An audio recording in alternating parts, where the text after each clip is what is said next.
Hello and welcome to the J.A. Henckels Knife Skills Instructional video.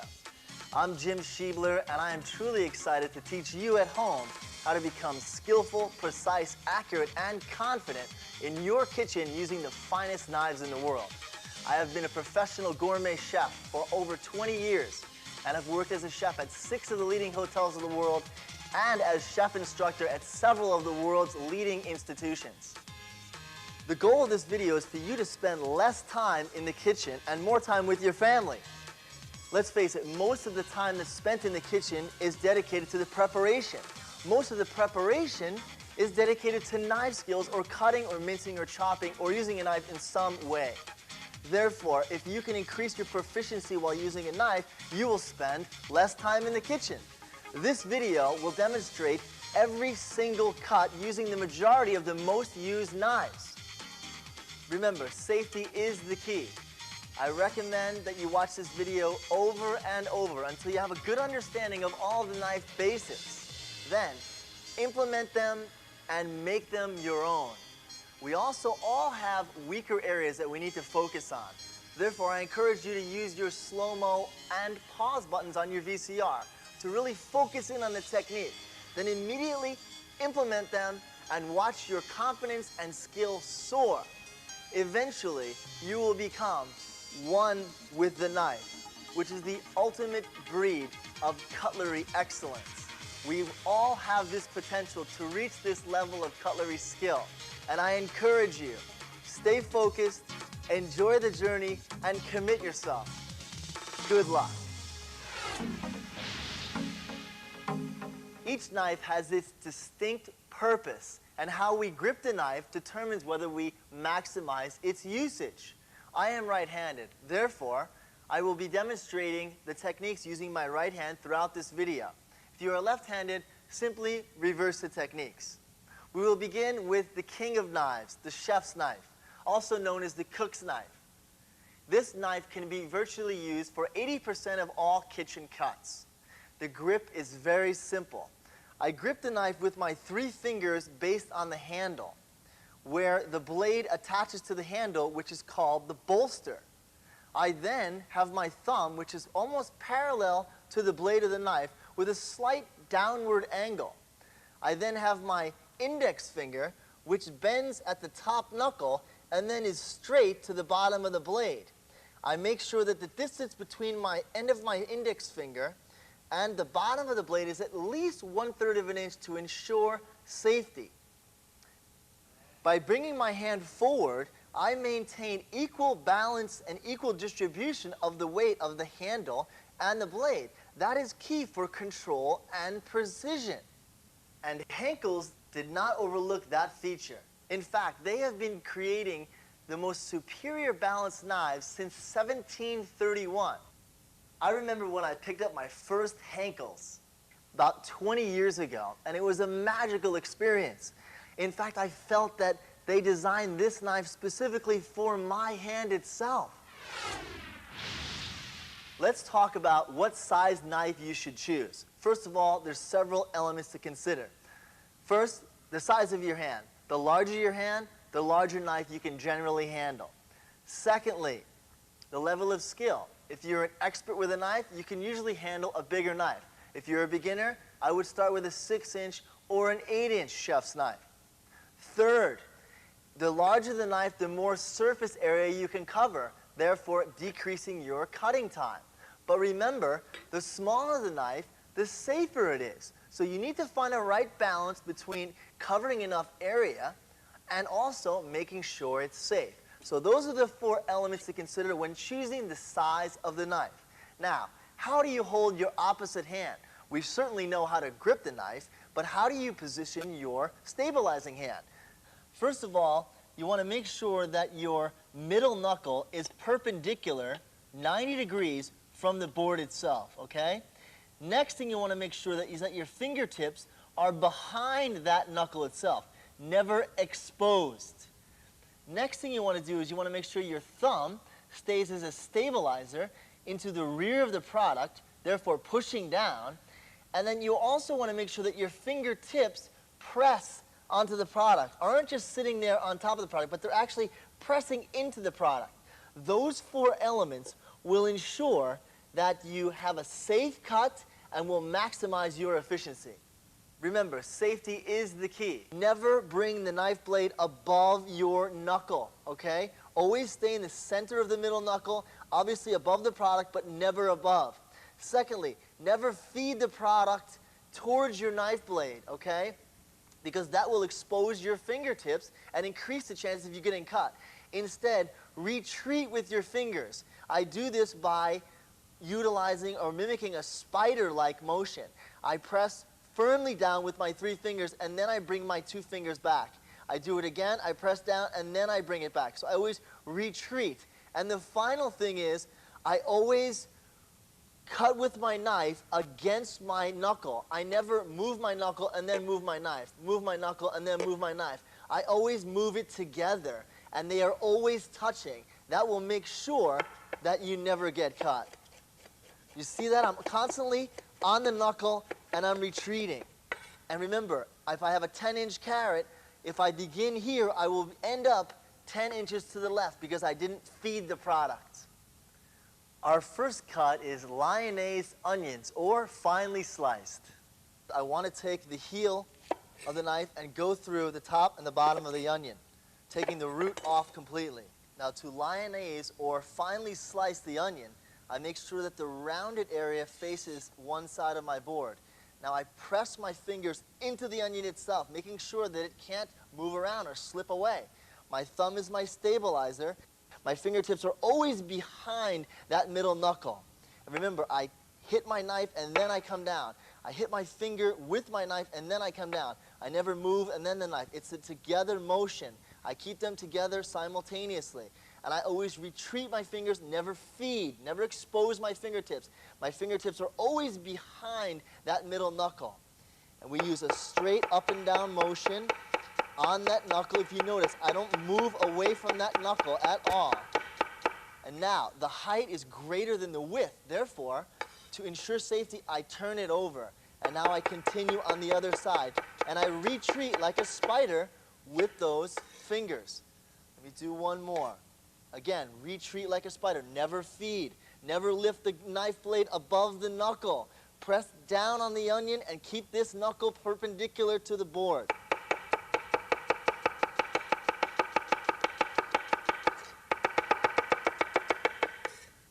Our next cut is diced onions. Notice when I peel the onion, I left the root on. That is key in keeping the onion together and prevent it from falling apart. Now I utilize a stabbing and pulling motion with the onion. I stab and I pull, and I slap the tip of the knife against my knuckle before I pull it. Here we go.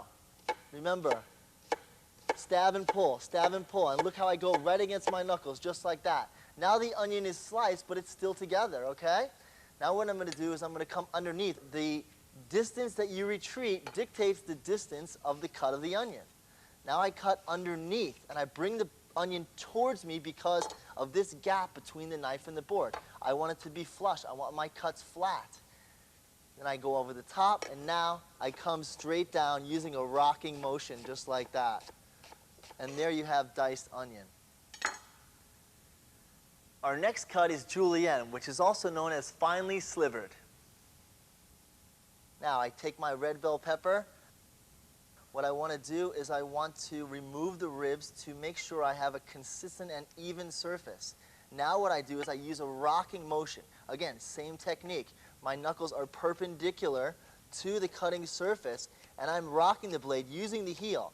Now the heel is positioned directly underneath my hand, therefore ensuring that I have complete control and proper balance of the blade. And there we have proper julienne, which is approximately 1/8 thick by 2.5 to 3 inches long, and that's also known as finely slivered. Our next cut is brunoise, which is finely minced. Now what you do is you take the julienne cut, and it's just a variation from that. You just take the julienne cut, turn it now so it's perpendicular to your blade, press on it with your fingertips, and again, using that same rocking motion and the heel of your knife, you come straight down, cutting it into tiny little cubes. And this is known as finely minced, or in France, the name is brunoise. And there you have our examples. The next technique is smashing. I'll use garlic first. Now, there's a couple of rules to follow on this. Make sure that the product you're smashing is not taller in height than it is in width. Also, make sure that it's not wider than the blade of your knife. And before you come down with a tremendous amount of force, what I want you to do is just tap it lightly to make sure that you got it going and it's cooperating and it doesn't take off like a rocket. Now, once you get it to that point, what I want you to do is remove the garlic clove from the peel. Now, once you get it to that point, again, I want you to get it going. I want you to bring it towards you. So again, you have that ability for that blade to be flush with the board without any gap in between. Now what I want you to do is I want you to hit it hard. And I want you to drag your knife against it. And look at that. Now we have minced garlic, which normally takes you minutes to prepare, now done in only seconds. I'll now demonstrate the same smashing technique with ginger. I make sure that it's not higher than it is wide, and I make sure it fits underneath my blade. And before I come down on it with a lot of pressure, I make sure it's cooperating. Now it's separated into two pieces, which I'll split. And again, I will smash it into a paste. But now, ginger is very fibrous. Notice all these fibers. So what I do now is I line these up perpendicular to the blade of the knife, and then I just come down with a rocking motion again, and I mince those. So again, garlic, ginger, this technique also works for lemongrass. What normally takes you sweat and a lot of tears in the kitchen now can be done in a minimal amount of time.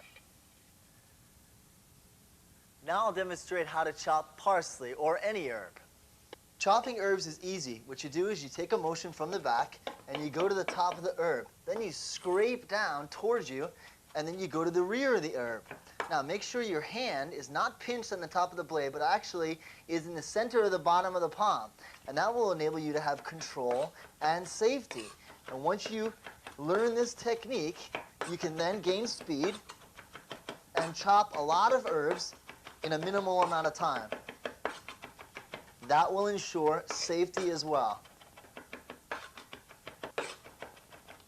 The next technique uses the back of the knife and is wonderful for scaling fish. Now, you're going to see these things fly around like crazy. They usually wind up in my hair.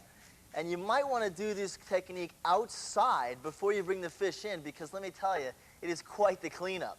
The back of the blade works perfectly because it has a 90-degree edge and it has the rigidity to stand up to the scales, and it works wonderfully with this technique. The next technique is how to fillet a whole fish. This is a side swimming fish, fresh salmon, and it's a very large fish. So I'm actually going to increase the size of my knife. This is a 12-inch chef's knife. Now, the first thing I'm going to do is cut behind the gill area. There's a little bone structure in here. Notice also I'm using a very large chef's knife. This is a 12-inch knife. I always use a knife that's larger than the fish itself. Now, I come behind the gills itself, behind this bone structure, towards the head at about a 30-degree angle, making sure that I maximize the yield. Now what I do, once I have that, I cut through the belly, and I grab this flap with my other hand. Now what I'm going to do is I'm going to come down, and I'm going to twist the knife, and I'm going to turn it over, and then I'm going to bring it down to the tail of the fish.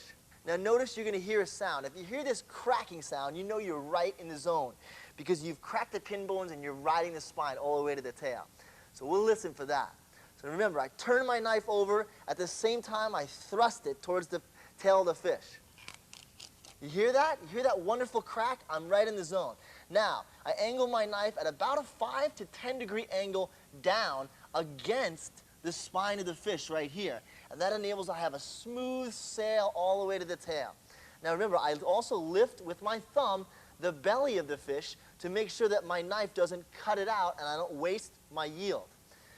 So remember, I guide my knife all the way back, all the way to the tail of the fish, and I remove my fillet. And I'm going to trim up this white gill or fin area as well, because we know that that's not palatable either. Trim this up so I can skin it. Okay, now we're ready to go. Now I turn the fish over. I now enter the tail I angle my knife at about a 5-degree angle, the center part of my blade, and I grab the fish with my opposite hand.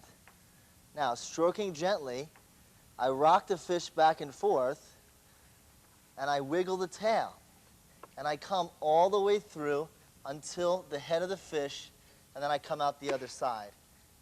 Now, what we do is we always remove the pin bones, and then we slice fillets always from the head to the tail of the fish. And that is exactly how you fillet a fish. The next cut I will demonstrate is how to cut fish steaks. Now, these steaks contain the backbone and the spine of the fish, adding more flavor to the actual flesh. I've already taken the liberty to cut off the fins and gills with kitchen shears. Now what I'm going to do is I'm going to slice straight down through the actual skeleton of the fish and make steaks. And these cuts are fantastic for grilling or roasting, just full of flavor. The second knife is the slicing knife. This is definitely a valuable and essential knife to have in your kitchen. Now, this works wonderfully, obviously, for slicing meats, poultry, seafood, etc. There's a few different grips on this knife. There's actually 3. The first grip is used when you are cutting perpendicular to the surface or at a 90-degree angle to the cutting area. You position your fingers by having all 4 fingers on the handle of the knife, including the index finger, and the thumb basically parallel to the shaft of the blade, facing at a slight downward angle. This technique and this straight up and down motion and this grip on the slicing knife works perfectly for perpendicular slices, such as turkey breast, meats, some fish as well. The second grip on the slicing knife is when you have all 4 fingers on the handle and the thumb actually on top of the blade running parallel. This technique works when you slice to the right, such as gravlax or smoked salmon. A wonderful technique. The third and final grip is the identical grip that you use for spearing proteins, making a pocket for stuffing. Now, I make sure I keep all of my fingers, including my thumb, back on the handle. That way, when I spin my knife, my thumb and my fingers are out of the way, and that is the key. So what I want to do is I want to come inside the pocket of the loin itself, creating a pocket. Then I want to turn that over, go through the same spot, therefore creating a wonderful pocket to stuff, whether it be mushrooms or some kind of dressing. Makes a wonderful roast. The next knife is the boning knife. This is definitely an essential knife to have in your kitchen at home.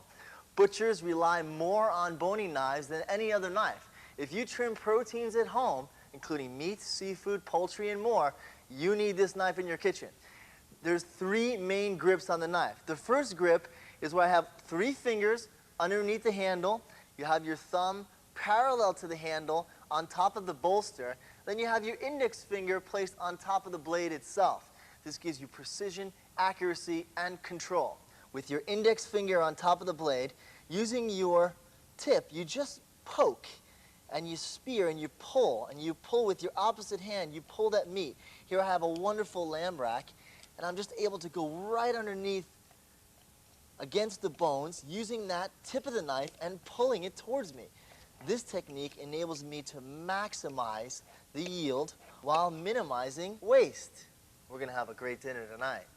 The same technique works fantastic for flatfish, such as sole. Again, using the tip, I just come straight through the spine, and now I'm able to just separate the actual fillet from the actual spine itself. Next, I'll demonstrate the exact technique with this chicken. Notice I can just go in the chicken with my knife, just spearing and poking and stabbing motion, and I pull that thigh bone right out, and I'm able to go right underneath the oyster just like that. Let me do the other side. Notice that spearing and stabbing motion works wonderfully. I turn it over, I pull that joint from the oyster itself, and I go right down.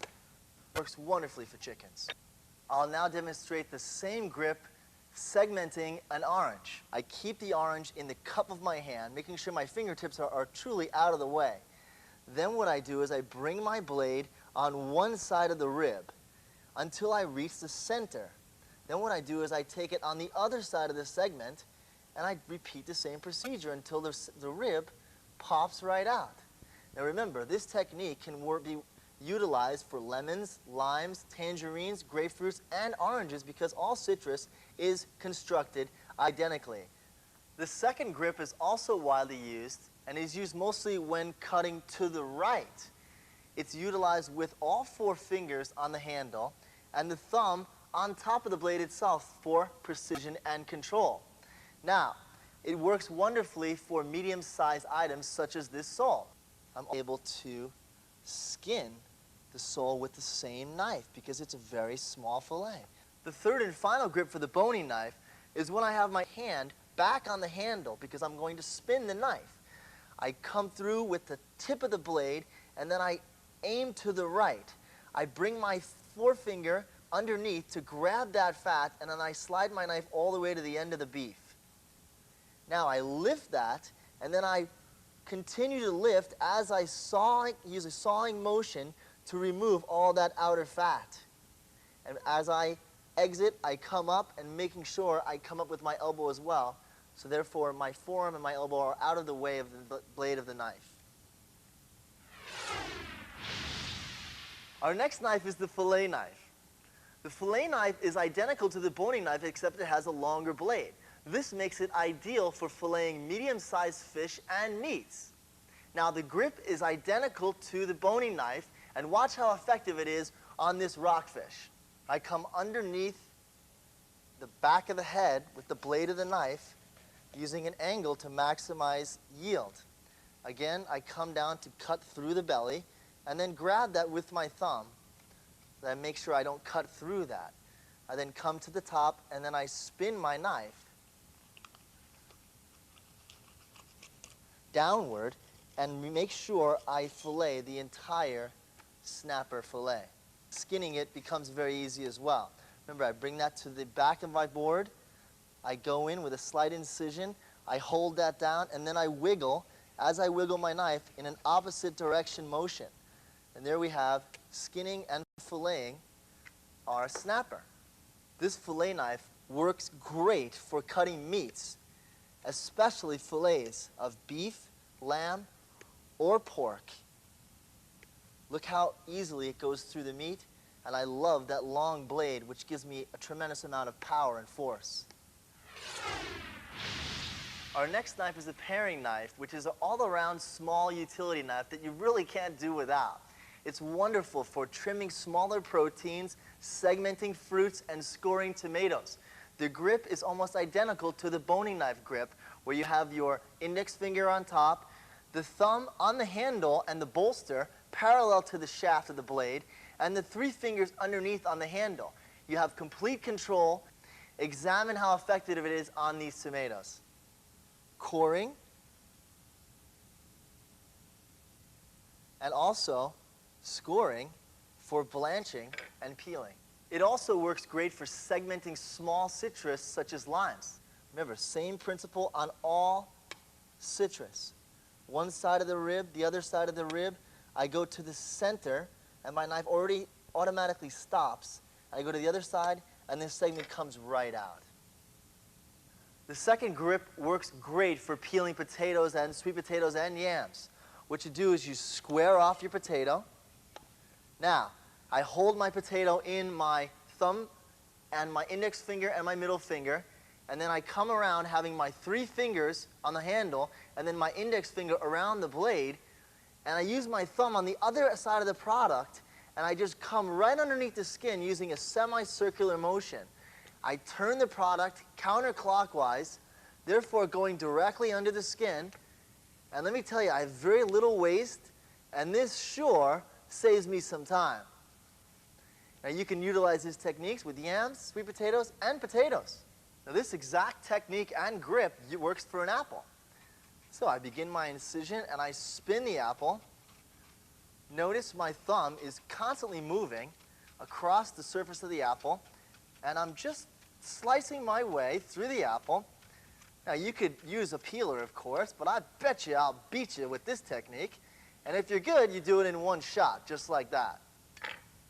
The third grip works great for trimming citrus, such as oranges, lemons, and limes, and tropical fruit like papayas and mangoes. First, I square off the actual orange. Now, before I do the technique, let me show you the grip. I have my thumb actually on top of the blade itself with all 4 fingers underneath the handle. Now I'm able to effectively put a lot of pressure on the orange and get great results. I use a semicircular motion around the orange. I try to maximize my flesh by going right underneath the skin and not wasting too much by carving too deep into the flesh itself. And now I'm almost ready to segment my orange. Again, paring knife is indispensable in the home kitchen use. Our next knife is a serrated knife. This knife works great for cutting things that are tough on the outside and soft on the inside. Breads especially, and tough skins vegetables such as eggplant, bell peppers, and tomatoes work great with a serrated knife. Now the grip is easy. My 4 fingers are placed directly underneath the handle. My thumb is parallel to the shaft on a slight downward angle, making sure I keep at least 1/4 of an inch away from the bottom of the knife blade and the bottom of my thumb. Now, watch how easy it is to slice through this bread. Remember, holding down firmly with my other hand and retreating, never feeding the blade. The knife also works great on eggplant, again, which have very tough outside and soft inside. Remember, retreat. Remember, I'm slapping, almost slapping the tip of that knife off my finger before I cut it. Henckels also makes a fantastic 5-inch serrated utility knife, which works great for smaller breads like muffins, dinner rolls, and bagels. Also on tough-skinned fruits and vegetables like Japanese eggplant, apples, and pears. Let me demonstrate on this Roma tomato. And notice I use the tip. It's a stab and drag motion again, but it's against my knuckle. So I have complete control and complete precision as well. The 5-inch utility knife works great for cutting smaller breads such as rolls, muffins, and bagels. Watch how easily it goes right through the bread. Using its sawing motion and its serrated teeth, it has the best of both worlds in a small utility knife. Here I demo it with a fresh Macintosh apple, which again, we know it has very, very tough skin. Be able to go right through the apple with effortless energy. And that is key because normally a flat-bladed knife might get stuck and cause you some problems. The next knife is the cleaver. Generally, there's 2 different types of cleavers. A heavy blade for bone chopping and a thin one for mincing, slicing, and cutting fruits and vegetables on the bias. This is the thin one which works wonderfully for those techniques. Now, the grip is identical to the chef's knife. I have my 3 fingers underneath. I have my thumb basically parallel to the blade itself on a slight downward angle. And then, of course, I have my index finger bent at the top knuckle with the 2 knuckles straight at the bottom. The thin cleaver works great for stir fries when cutting on the bias. Using the tip of the blade, you'll see the complete control I have. And again, using the same techniques, always retreating with my fingers, using those knuckles, and having complete control of the blade. Here we have our second type of cleaver, which is the dense, heavy cleaver used for chopping bones. Now, bones are the foundation for all soups, stocks, and stews. And it's vital that you use them to get the most flavor out of your bases. Now, most of the time when you get bones, you get them whole. Therefore, you need to chop them up because the smaller the bones, the more flavor that's going to permeate into your soup or stew. The grip on the heavy, dense cleaver is the baseball bat grip, where you basically just grab the handle therefore keeping your fingers and your thumb away from the blade because you have all that tremendous force. You have to make sure you keep your hand out of the way. First of all, I want to tell you, you take your cutting board and you flip it over, especially if it's a wood board, because each wood board has a beautiful galvanized surface on one side meant for cutting and julienning and mincing, perfectly flat surface, and the other side is not refined. So therefore, when you're going to put big hack marks or dents into your board, you want to make sure you designate that bottom side, so turn that board over. Next, only raise the cleaver as thick as the bones are. Make sure your cleaver is sharp, obviously, and let it do the work. That's why it's heavy, because it does the work for you. You don't need to slam down on something that's only a quarter inch thick, because that increases the chance of safety risks. So we want to be very careful. Also, make sure you keep your stabilizing hand that you're pressing down the meat or fish on at least 8 inches away from the cleaver that's coming down in its motion. That will ensure safety. So remember, only bring the cleaver up as high as you need to cut through the thickness of the bones, and make sure that you keep your other hand completely out of the way. Let's begin.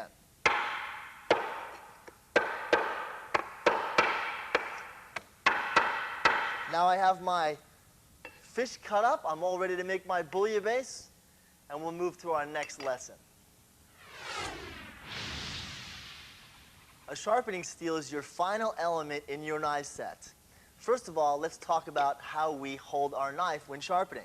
We first, again, hold our 3 fingers underneath the handle, our thumb basically parallel to the blade with a slight downward angle, and our index finger on top for control and balance. My grip on the steel is as follows. This would be a normal baseball bat grip, as I call it. What I do is I bring my thumb around to where my other 4 fingers are. This is also known as a hook or false grip. Now there's an oval base that all steels have. What I want you to do is make sure that the long part of this base is facing towards your body. So in case I do miss, it goes into the steel base instead of obviously into my hand. These 2 safety precautions will ensure that you won't get cut. Now, my arm is bent away from my body. My steel is almost perpendicular with a slight angle. What I'm going to do is I'm going to utilize the motion of my wrist and not my shoulder. My shoulder stays fixed. I'm going to sharpen the knife from the heel to its tip, trying only to use the top half of the steel. Now, you alternate strokes on each side of the sharpening steel, utilizing an approximate 20-degree angle with the knife. If you do it correctly, you will not hear a clanging or a banging sound. It will be the nice gliding sound of an ice skate.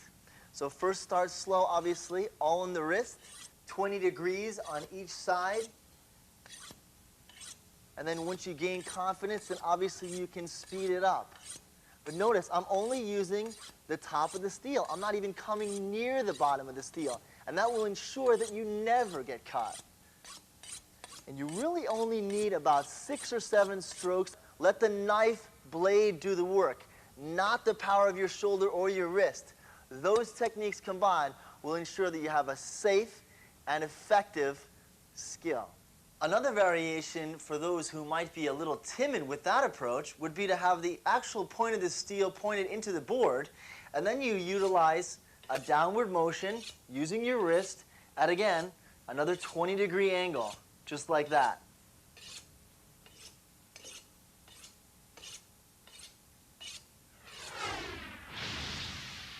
Flexibility is another element that you should consider when purchasing knives.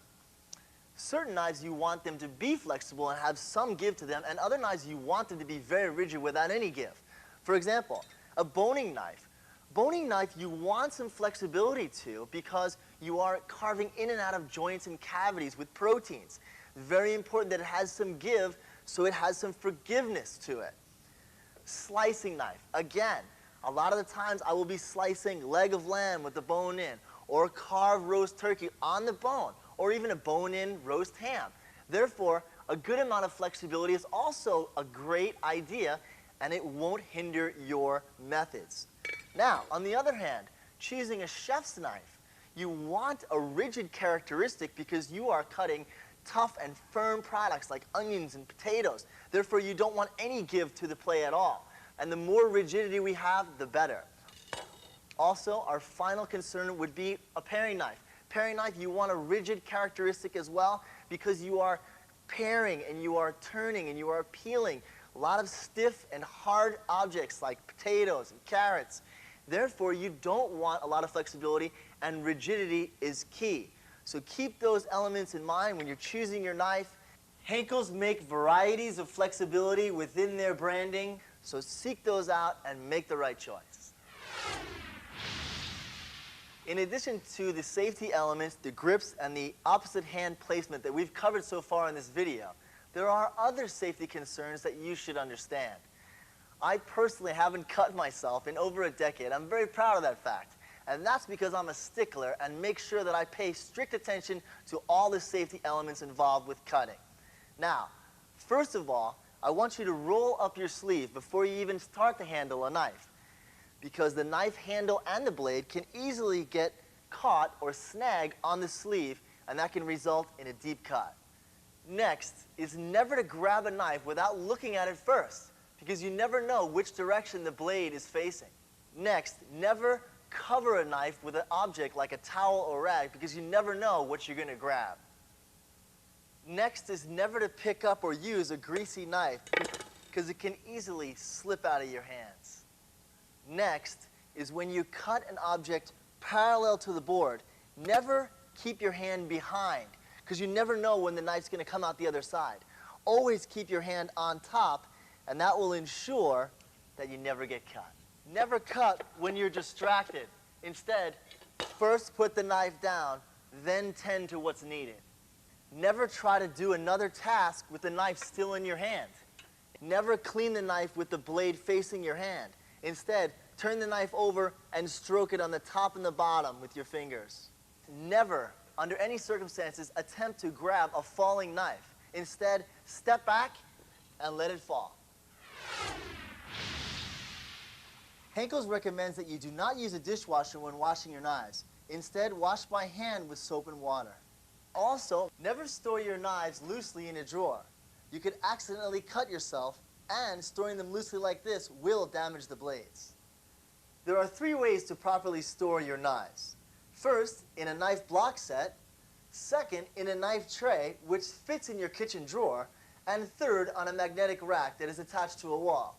If properly stored and cared for, your Henckels knives will last a lifetime. Henckels makes several different types of knives, all of which have the identical exclusive construction methods, but differ in handle design and construction. Let's examine each of their 4 signature lines. First, we have the Professional S series. This knife is a traditional 3-rivet handle with a full tang and is a true classic. Second is the 4-star series. This knife comes with the molded polypropylene handle, which has a slight different feel, and has the same classic shape as the Professional S. Third is the 5-star series. This knife again has the molded polypropylene handle, but also has the patented ergonomic handle design, which improves function, convenience, and safety.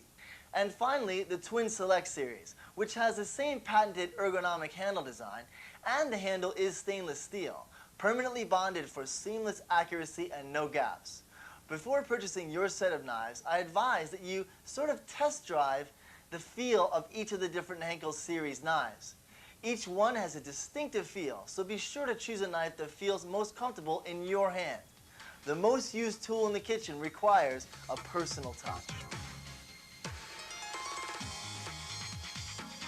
J.A. Henckels knives represent the finest in cutlery craftsmanship. When you purchase a set of Henckels, you are investing in a lifetime of cutting enjoyment and cooking pleasure.